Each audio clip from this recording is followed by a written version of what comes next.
Hello guys, welcome to Kanishka IAS Academy. So this is Ramna Reddy. So guys, previous class లో మనము making of the Indian constitution రాజ్యాంగ రచన అనేటువంటి topic చూసాము. So అందులో రాజ్యాంగాన్ని ఏ విధంగా రచించారు, అది ఎప్పటి నుంచి అమల్లోకి వచ్చింది, అలాగే రాజ్యాంగంలో ఉన్నటువంటి షెడ్యూల్స్ ఎన్ని, అలాగే పార్ట్స్ భాగాలు ఎన్ని, అలాగే ఏ రాజ్యాంగం నుంచి ఎలాంటి అంశాలను గ్రహించాము, ఇలాంటివన్నీ కూడా మనం ప్రీవియస్ క్లాస్లో చూసాము. సో ఈ క్లాస్లో మనము features of the Indian constitution, భారత రాజ్యాంగ ముఖ్య లక్షణాలు అనేది చూద్దాం. ఫీచర్స్ చాలా చాలా ఇంపార్టెంట్ అమ్మా ఈ topic. Features of the Indian constitution, భారత రాజ్యాంగ ముఖ్య లక్షణాలు. అంటే ఇంపార్టెంట్ అంటే ఎగ్జామినేషన్ పాయింట్ ఆఫ్ వ్యూలో కాదు, ఎగ్జామ్కి ఇంపార్టెంట్ అని నేను చెప్పట్లేదు. సో మీరు ఏదైనా సరే ఫర్దర్గా పాలిటీలో ఏదైనా ఒక కాన్సెప్ట్ అర్థం అవ్వాలంటే ఈ కాన్సెప్ట్ అర్థమైన తర్వాతే మీకు మిగిలిన కాన్సెప్ట్స్ అనేవి కొంచెం నీట్గా అర్థమవుతుంది. నిజంగా చెప్పాలంటే పాలిటీకి సంబంధించిన ఫౌండేషన్ మీకు ఇక్కడ లభిస్తుంది. Okay, so don't waste out time. చూద్దాం features of the Indian constitution లో మొదటి ఫీచర్. అంటే ఫీచర్స్ అంటే భారత రాజ్యాంగం ముఖ్య లక్షణం చెప్తున్నాం కదా, అంటే ఇతర రాజ్యాంగాలతో పోల్చినప్పుడు భారత రాజ్యాంగం అనేది ఎందుకు గొప్పది, భారత రాజ్యాంగం అంత గొప్పది అవ్వడానికి గల కారణాలు ఏంటి, అంతే కదా. ఇప్పుడు మా వాళ్ళు చాలా మంది చెప్తుంటారు ప్రపంచంలోని ఏ రాజ్యాంగంతో పోల్చినా కూడా మన భారత రాజ్యాంగం అనేటటువంటిది చాలా గొప్పది అంటుంటారు. మరి మన భారత రాజ్యాంగం అనేది అంత గొప్పగా తయారవడానికి మన రాజ్యాంగంలో ఉన్నటువంటి లక్షణాలు ఏంటి అనేది మనం కొన్ని డిస్కస్ చేస్తూ ఉన్నాం. ఓకే, సో అందులో మొదటిదమ్మా lengthiest written constitution. Lengthiest written constitution, lengthiest written constitution. భారత రాజ్యాంగం అనేదమ్మా అతిపెద్ద లిఖిత రాజ్యాంగం. రాసుకోవచ్చు మీరు, లెందియెస్ట్ రిటన్ కాన్స్టిట్యూషన్ అనే దగ్గర భారత రాజ్యాంగము అతిపెద్ద లిఖిత రాజ్యాంగం అని రాసుకోవచ్చు. సరే, మొదటిగా ఇక్కడ మీరు గమనించండి, రిటన్ అనే పదాన్ని చూసారా, లిఖిత రాజ్యాంగం అన్నారు కదా. సో మన రిటన్ బేసిక్గా మనకి కాన్స్టిట్యూషన్స్ అనేవి రెండు రకాలుగా ఉంటాయి. రిటన్ అంటే లిఖిత రాజ్యాంగం అని, అలాగే అన్రిటన్ అలిఖిత రాజ్యాంగం అని రెండు రకాలు ఉంటాయి. సో రిటర్న్ రాజ్యాంగానికి ది బెస్ట్ ఎగ్జాంపుల్ గా మనము అమెరికా రాజ్యాంగం కానివ్వండి, అలాగే ఇండియా రాజ్యాంగాన్ని చెప్పుకోవచ్చు. అన్రిటర్న్ కాన్స్టిట్యూషన్ కి ది బెస్ట్ ఎగ్జాంపుల్ గా యూకే బ్రిటన్ రాజ్యాంగాన్ని చెప్పుకోవచ్చు. So basically the constitution sir, so రాజ్యాంగాలన్నీ మనకి రెండు రకాలు ఉంటాయమ్మా. ఒకటి లిఖిత రాజ్యాంగం, రెండోది అలిఖిత రాజ్యాంగం. సో లిఖిత రాజ్యాంగానికి the best example America, India అయితే అన్రిటర్న్ అలిఖిత రాజ్యాంగానికి the best example Britain constitution గా చెప్పుకోవచ్చు. సరే, ఇక్కడ మనకు ఒకటి క్లియర్ అయిపోయింది. సో భారత రాజ్యాంగం అనేది రిటర్న్ కాన్స్టిట్యూషన్, లిఖిత రాజ్యాంగం అనేది మీకు అర్థమైంది. రెండో పదం ఇక్కడ ఏముంది, లెందియెస్ట్ అని ఉంది, అంటే అతి పెద్దది అంటున్నాం. మరి అతి పెద్దది అంటే అయితే మీకు డౌట్ వస్తుంది, సార్ భారత రాజ్యాంగంలో 395 ఆర్టికల్స్ ఉన్నాయి, అలాగే రాజ్యాంగాన్ని ఆమోదించినప్పుడు 8 షెడ్యూల్స్ ఉన్నాయి, అలాగే 22 పార్ట్స్ 22 భాగాలు ఉన్నాయి. సో బేసిక్గా 395 ఆర్టికల్స్, 8 షెడ్యూల్స్, 22 భాగాలు ఉన్నటువంటి రాజ్యాంగం మన ప్రపంచంలో ఎక్కడా కూడా లేదు. అయితే మీకు అనుకోవచ్చు ఇప్పుడు ఏమంటాం మీరు, సార్ భారతదేశం అనేది అతిపెద్ద దేశం కాబట్టి మన రాజ్యాంగం కూడా పెద్దగా ఉంది సార్ అంటాం. అయితే ఇక్కడ గమనించండి, అమెరికా రాజ్యాంగంలో 7 ఆర్టికల్స్ ఉంటాయి, అమెరికా రాజ్యాంగంలో 7 ఆర్టికల్స్ ఉంటాయి. అలాగే ఆస్ట్రేలియా రాజ్యాంగంలో 128 ఆర్టికల్స్ ఉంటాయి. అలాగే చైనీస్ కాన్స్టిట్యూషన్ లో మనకి 138 ఆర్టికల్స్ ఉంటాయి. అలాగే కెనడా రాజ్యాంగంలో 147 ఆర్టికల్స్ ఉంటాయి. మరి ఏరియా వైజ్ ఇవన్నీ మనకంటే పెద్దవా కాదా? అమెరికా మనకంటే పెద్దది కాదా? ఆస్ట్రేలియా మనకంటే పెద్దది కాదా? లేకపోతే చైనా మనకంటే పెద్దది కాదా? కెనడా మనకంటే పెద్దది కాదా? ఇవన్నీ కూడా మనకంటే పెద్ద దేశాలే, అయినప్పటికీ వాటి రాజ్యాంగాలు అనేవి చిన్నగా ఉన్నాయి. సో భారతదేశం అనేది పెద్ద దేశం కాబట్టి మన భారత రాజ్యాంగం కూడా పెద్దగా ఉందంటే నేను కాదు కదా, ఎవడు కూడా నమ్మడు. ఎందుకు? కంపేర్ చేసుకోండి. అయితే ఇప్పుడు మనకి ఇంపార్టెంట్ ఏంటంటే ఎందుకు భారత రాజ్యాంగం అంత పెద్దగా అయింది. సో అందులో మొదటి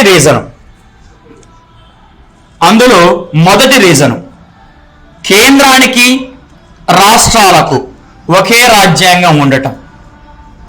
కేంద్రానికి రాష్ట్రానికి ఒకే రాజ్యాంగం ఉండటం.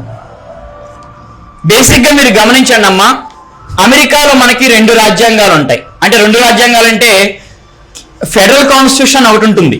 అంటే ఫెడరల్ కాన్స్టిట్యూషన్ ఒకటి ఉంటుంది. అలాగే అమెరికాలో ప్రతి రాష్ట్రానికి ఒక రాజ్యాంగం ఉంటుంది. దీనివల్ల మనకి బెనిఫిట్ ఏంటంటే లోకల్ ఇంపార్టెన్స్, స్థానిక ప్రాముఖ్యత ఉన్నటువంటి పరిపాలనా అంశాలన్నీ కూడా రాష్ట్ర రాజ్యాంగాల్లో ఉంటాయి.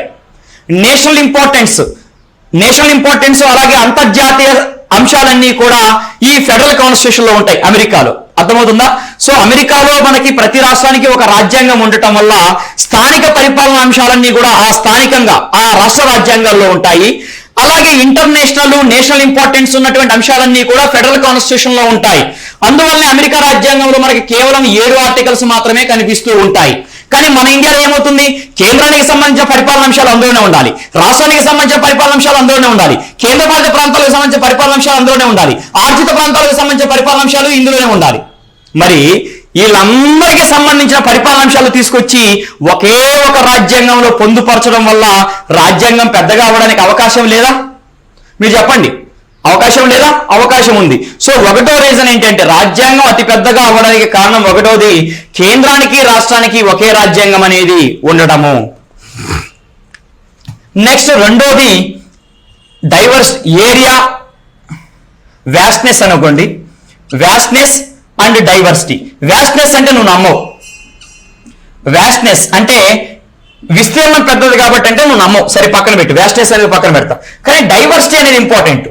డైవర్సిటీ అంటే దాని అర్థం తెలుగులో వైవిధ్యత. వైవిధ్యత అంటే ఏంటి? ఏదైనా ఒక ప్రాంతంలో రకరకాల కులాలు, రకరకాల మతాలు, రకరకాల జాతులు, రకరకాల భాషలు, రకరకాల సంస్కృతులు, రకరకాల ఆచార వ్యవహారాలు ఉంటే అక్కడ వైవిధ్యత అనేది ఎక్కువగా ఉంది అంటాము. సింపుల్, ఒకటి గుర్తుపెట్టుకోండి, రాజ్యాంగ పరిషత్ ద్వారా రూపొందించిన భారత రాజ్యాంగం కేవలం ఒక మతానికి గాని, ఒక కులానికి గాని, ఒక ప్రాంతానికి రిప్రజెంటేటివ్ గా ఉంటుందా? ఉండదు. సో రాజ్యాంగ పరిషత్ ద్వారా రూపొందించినటువంటి భారత రాజ్యాంగం అనేది భారతదేశంలోని అన్ని కులాలకు, అన్ని భాషలకు, అన్ని మతాలకు, అన్ని ప్రాంతాలకు, అన్ని ఆచార వ్యవహారాలకు ప్రాతినిధ్యం వహించాలి. అవునా కదా? మరి అన్ని మతాలకు సంబంధించి, అన్ని కులాలకు సంబంధించి, అన్ని ప్రాంతాలకు సంబంధించి, అన్ని భాషలకు సంబంధించి అంశాలను ఈ రాజ్యాంగంలో పొందుపరచడం వల్ల రాజ్యాంగం పెద్దగా అవడానికి అవకాశం లేదా? మీరు చెప్పండి. వైవిధ్యత ఎక్కువగా ఉంది అంటే ఎన్ని కులాలైతే ఉన్నాయో, ఎన్ని మతాలైతే ఉన్నాయో, ఎన్ని జాతులైతే ఉన్నాయో, ఎన్ని భాషలైతే ఉన్నాయో వీళ్ళందరికీ సంబంధించిన అంశాలను ఈ ఒకే ఒక రాజ్యాంగంలో పొందుపరచడం వల్ల మన భారత రాజ్యాంగం అనేది అతి పెద్ద రాజ్యాంగం అయిందని చెప్పవచ్చును. ఇది రెండో reason. Are you satisfied? Next third reason, impact of government of India act 1935. Government of India act 1935 భారత ప్రభుత్వ చట్టం 1930 యొక్క ప్రభావం. ఇదేం చేసింది సార్, ఇది ప్రభావం కానీ ఏంది ఇది అని అనుకోవచ్చు. ఇక్కడ గమనించండి. సో ఇక్కడ గమనించండి అమ్మ ఒక విషయము. బ్రిటిష్ వాళ్ళు భారతదేశ పరిపాలన కోసము ప్రవేశపెట్టిన చట్టాలన్నిటిలో కల్లా, బ్రిటిష్ వాళ్ళు భారతదేశ పరిపాలన కోసం ప్రవేశపెట్టిన చట్టాలన్నిటిలో కల్లా అతి పెద్ద చట్టం ఏదంటే భారత ప్రభుత్వ చట్టం 1935. ఈ భారత ప్రభుత్వ చట్టం 1935లో మనకి 321 సెక్షన్స్ ఉంటాయి. 321 సెక్షన్స్ ఉంటాయి. మీకు ఒక విషయం తెలుసో తెలీదో, మన భారత రాజ్యాంగ నిర్మాతలు ఈ భారత ప్రభుత్వ చట్టం 1935 నుండి 70% పైగా అంశాలను తీసుకోవడం జరిగింది. అప్రాక్సిమేట్ గా చెప్పాలంటే 321 సెక్షన్స్ లో 249 సెక్షన్స్ ని మన భారత రాజ్యాంగంలోకి తీసుకోవడం జరిగింది. అసలకే భారత ప్రభుత్వ చట్టం 1935 అని చాలా పెద్దది. అందులో నుంచి మన వాళ్ళు ఏం చేశారు, 70% పైగా అంశాలను తీసుకున్నారు. అంటే సుమారుగా 250 వేసుకో, సుమారుగా 250 అంశాలను తీసుకున్నారు. ఆటోమేటిక్ గా మన రాజ్యాంగం పెద్దగా అవుదా? చూడండి, ఈ 249 అంశాలతో పోల్చిన ఈ రాజ్యాంగాలు చిన్నవి. ఈ 249 సెక్షన్స్ తో పోల్చిన ఈ రాజ్యాంగాలన్నీ కూడా చిన్నవే. అవునా కాదా? సో భారత ప్రభుత్వ చట్టం 1935లో 321 ఆర్టికల్స్ ఉంటే, సెక్షన్స్ ఉంటే, అందులో నుంచి మన భారత రాజ్యాంగ నిర్మాతలు 70% పైగా అంశాలను గ్రహించి మన భారత రాజ్యాంగంలో పొందుపరచడం జరిగింది. తద్వారా ఆటోమేటిక్ గా మన రాజ్యాంగం కూడా పెద్దగా అవుతుంది. నెక్స్ట్ అలాగే 4వ పాయింట్ చూద్దాం.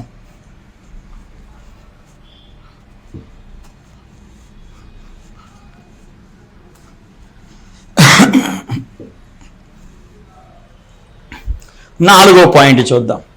4వ పాయింట్ అని లేదు, ఇలాగ ఎన్ని పాయింట్లు అని చెప్పుకోవచ్చు మనం. ఓకే, సో 4వ విషయం ఏంటంటే కేంద్రానికి, సారీ గైస్,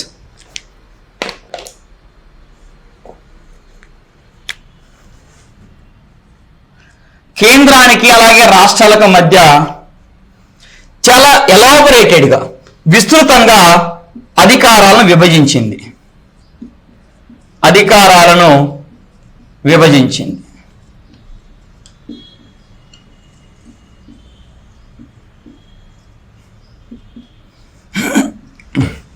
ఓకే, సో భారత రాజ్యాంగం అనేది కేంద్రానికి రాష్ట్రాలకు మధ్య చాలా విస్తృతంగా, చాలా నీటిగా అధికారాలను విభజించింది. ఇది కూడా ఒక కారణం అని చెప్పొచ్చు.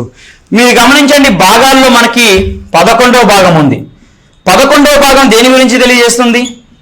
కేంద్రానికి రాష్ట్రాలకు మధ్య శాసన అలాగే పరిపాలన విభజన గురించి తెలియజేస్తుంది. అంటే 11వ భాగం అనేది కేంద్రానికి రాష్ట్రాలకు మధ్య జరిగినటువంటి శాసన సంబంధాలు, పరిపాలన సంబంధాల గురించి తెలియజేస్తుంది. అలాగే 12వ భాగం అనేది కేంద్రానికి రాష్ట్రాలకు మధ్య గల ఆర్థిక సంబంధాల గురించి తెలియజేస్తుంది.